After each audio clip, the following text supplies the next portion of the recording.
નમસ્કાર મિત્રો, સ્વાગત છે તમારું ગુજરાત લાઈવ યુટ્યુબ ચેનલમાં। મિત્રો, આજના સમાચાર વિશે વાત કરતા પહેલા જો તમે અમારી ચેનલમાં નવા છો તો નીચે લાલ કલરનું સબસ્ક્રાઇબ બટન આપેલું છે, તેને દબાવીને બાજુમાં રહેલા ઘંટડી બટનને પણ દબાવી દેજો, જેથી મારા આવનારા તમામ વિડીયોની માહિતી તમને મળતી રહે। અંબાલાલ પટેલની નવરાત્રી સુધીની વરસાદની આગાહી। હવામાન નિષ્ણાંત અંબાલાલભાઈ પટેલની આગાહી મુજબ 10 સપ્ટેમ્બર સુધી રાજ્યમાં વરસાદી વાતાવરણ રહેશે, જેમાં ભરૂચ, જંબુસર, પાદરા, વડોદરા અને નસવાડી પંથકમાં ભારે વરસાદ પડશે।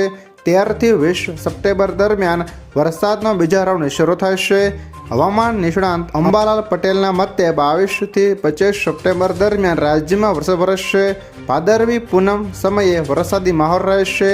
24 થી 5 ઓક્ટોબર સુધી ગાજવીજ સાથે વરસાદ પડશે।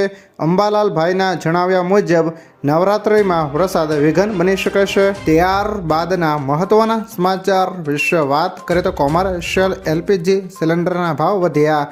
ઓઇલ માર્કેટિંગ કંપનીઓએ 1 સપ્ટેમ્બરથી કોમર્શિયલ એલપીજી સિલિન્ડરના ભાવમાં 39 રૂપિયાનો વધારો કર્યો છે। ઘરેલું એલપીજી સિલિન્ડરની કિંમતોમાં કોઈ ફેરફાર કરવામાં આવ્યો નથી। જો તમે LOCLની વેબસાઇટ પર નજર કરશો તો દિલ્હીથી મુંબઈ સુધી કોમર્શિયલ ગેસની નવી કિંમતો દેખાશે। નવી દિલ્હીમાં 19 કિલો કોમર્શિયલ ગેસની કિંમત 39 રૂપિયા વધીને 1691.50 રૂપિયા પ્રતિ સિલિન્ડર થઈ ગઈ છે, જે પહેલાં 1652.50 રૂપિયા મળતી હતી। ત્યારબાદના મહત્વના સમાચાર વિશે વાત કરીએ તો મફત અનાજ માટે રાશન કાર્ડમાં આ કામ કરવું જરૂરી। સરકારે કરેલી જાહેરાત અનુસાર તમામ રાશન કાર્ડ ધારકોને E-KYC કરાવવું ફરજિયાત હશે।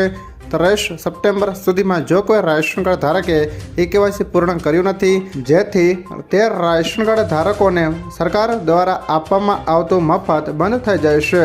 રાશન કાર્ડમાં જે લોકોના નામ છે તે તમામ લોકોએ E-KYC કરાવવું પડશે। E-KYC માટે સરકાર રાશનની દુકાને જવું પડે છે। ત્યારબાદના મહત્વના સમાચાર વિશે વાત કરીએ તો ખેડૂતોએ પાક નુકસાનીની મુદ્દે સરકાર પાસે સહાયની કરી માંગ। સૌરાષ્ટ્ર સહિત સમગ્ર ગુજરાતમાં પડેલા અતિભારે વરસાદને લઈને ખેડૂતોને મોટું નુકસાન થયું છે।